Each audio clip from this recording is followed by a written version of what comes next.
Hi, this is Garibay, and today let's talk about Spelljammer Academy. So, what is Spelljammer Academy? Well, it's an orientation. It's essentially like a section, almost. It's an introduction to Spelljammer itself. Okay, which we for Dungeons and Dragons Fifth Edition. So today we're going to talk about Dungeons and Dragons. We're going to talk about D&D Beyond.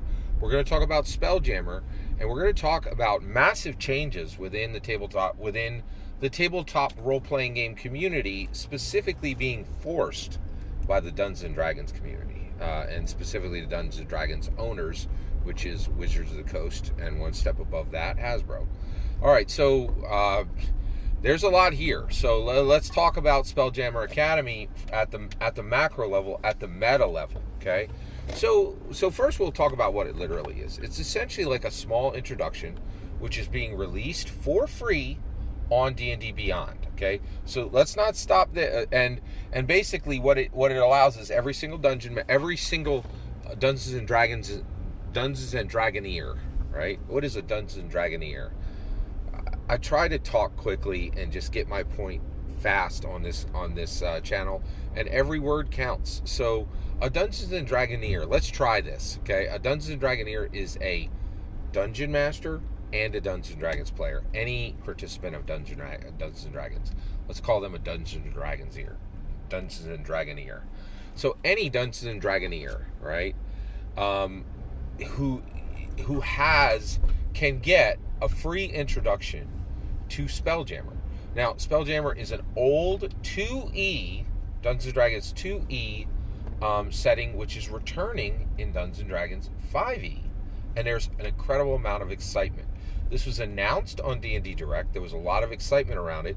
And when I say there was a lot of excitement, I'm saying literally millions of views, right? And millions of views, thousands of coverages from D&D commentators, and even coverage from Dungeons and Dragons. I'm going to say it, enemies, like people who are wishing upon Dungeons and Dragons downfall. And if you don't know that there are people wishing upon Dungeons and Dragons downfall, I will point you over to the OSR, where they're doing everything. I feel like the OSR is becoming and has become a refuge for D&D haters, right? Not everybody there is that way, but I think the majority, the macro level, the 51% level, are there. And so you have this. So Dungeons and Dragoneers can get this free introduction to Spelljammer, the return of Spelljammer in 5e, relevant new now Spelljammer, the Spelljammer that carries, the true legacy of Dungeons and Dragons from 1e to 2e to 3e to 4e to 5e, the legacy of progression, the legacy of inclusion, the legacy of history, human history being echoed, boom, boom, boom, boom, boom, all the way up, right?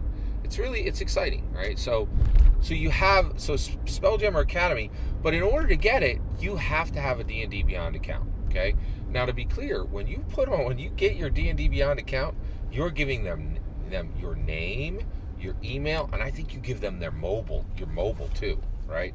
That nobody understands this yet. I am telling you, drives me crazy. I really feel, I struggle, right? Because I feel strongly I'm the only person in the world who actually sees what's happening with Dungeons and Dragons. I'm so frustrated to be standing in this corner and people are like, oh, here's some, literally hundreds of D&D commentators like, let's do the 55th breakdown of this subclass and what path of spell is.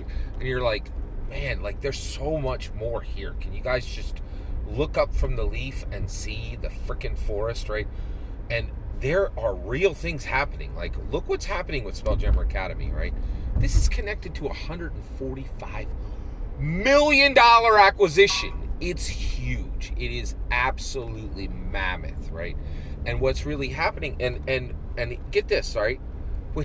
D&D Beyond could very well be the real moneymaker of Dungeons and Dragons, in that the $50 you spend, like, people are like, oh, I hope they can sell some books and get the $5 profit off of the next Journeys to Radiant Citadel, because that's how business works. They need $5 from each book they sell or from their digital platform. And I'm like, no, you have no idea what the world's business looks like today.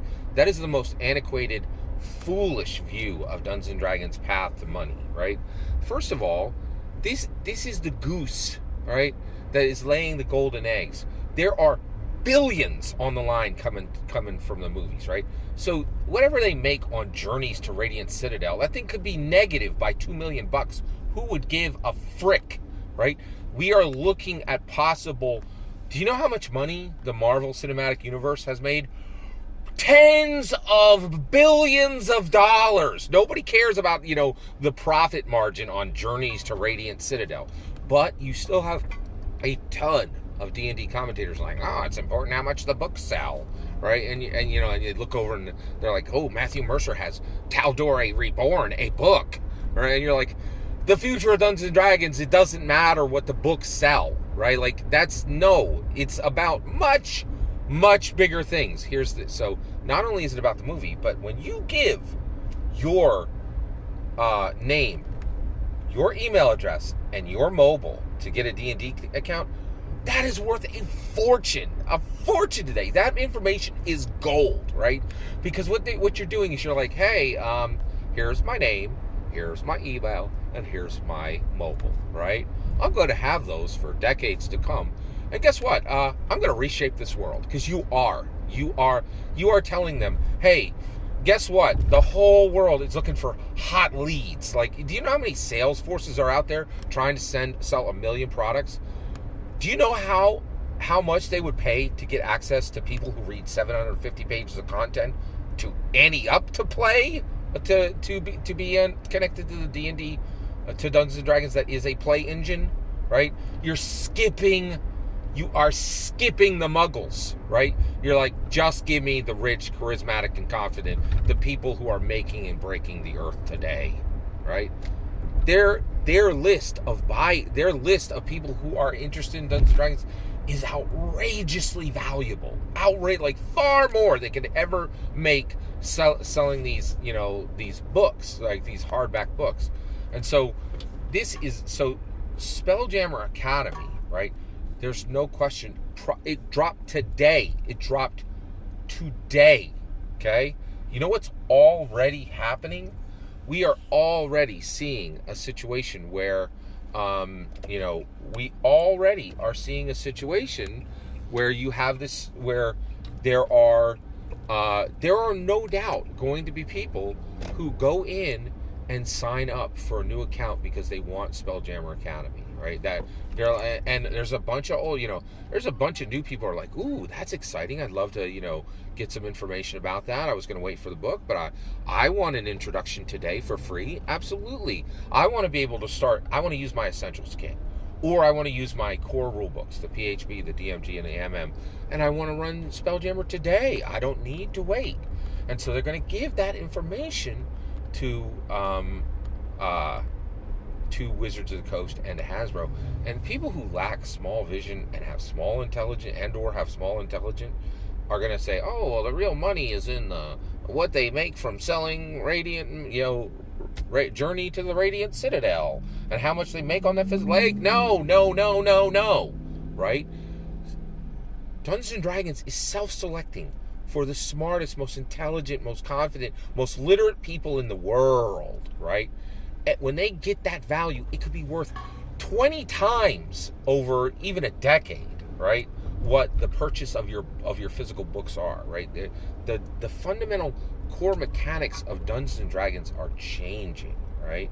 So it's just, I just really want you to understand, like, Spelljammer Academy is really fundamentally reshaping the economics of Dungeons and Dragons, right? And D&D Beyond, with the acquisition of $145 million company, right? $1 million asset, which is D&D Beyond, and connecting that, and they are going pedal down on this thing. And Spelljammer Academy is reshaping. Like, Spelljammer Academy is part of a momentum that is reshaping the economics of Dungeons and Dragons, in my humble opinion. I'd love to hear your thoughts. Let me know in the comments below. Please consider liking and subscribing, and have a wonderful millennium.